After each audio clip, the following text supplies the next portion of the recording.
बहुत समय पहले की बात है, एक अकेला हाथी एक अजीब जंगल में बसने आया।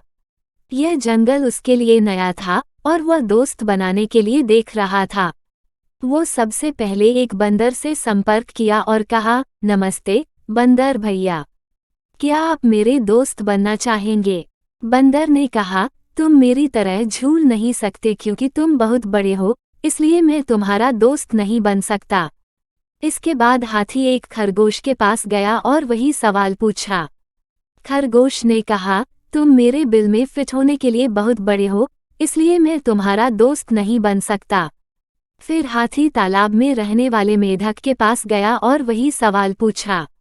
मेढक ने उसे जवाब दिया, तुम मेरे जितना ऊंची कूदने के लिए बहुत भारी हो, इसलिए मैं तुम्हारा दोस्त नहीं बन सकता।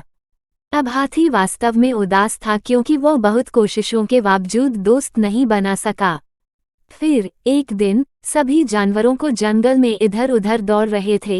ये देखकर हाथी ने दौड़ रहे एक भालू से पूछा कि इस उपद्रव के पीछे का कारण क्या है। भालू ने कहा, जंगल का शेर शिकार पर निकला है, वे खुद को उससे बचाने के लिए भाग रहे हैं। ऐसे में हाथी शेर के पास गया और कहा कि कृपया इन निर्दोष लोगों को चोट न पहुंचाओ, कृपया उन्हें अकेला छोड़ दें। शेर ने उसका मजाक उड़ाया और हाथी को एक तरफ चले जाने को कहा। तभी हाथी को गुस्सा आ गया और उसने शेर को उसकी सारी ताकत लगाकर धक्का दे दिया, जिससे वह घायल हो गया और वहां से भाग खड़ा हुआ। अब बाकी सभी जानवर धीरे धीरे बाहर आ गए और शेर की हार को लेकर आनंदित होने लगे। वे हाथी के पास गए और उससे कहा, तुम्हारा आकार एकदम सही है हमारा दोस्त बनने के लिए।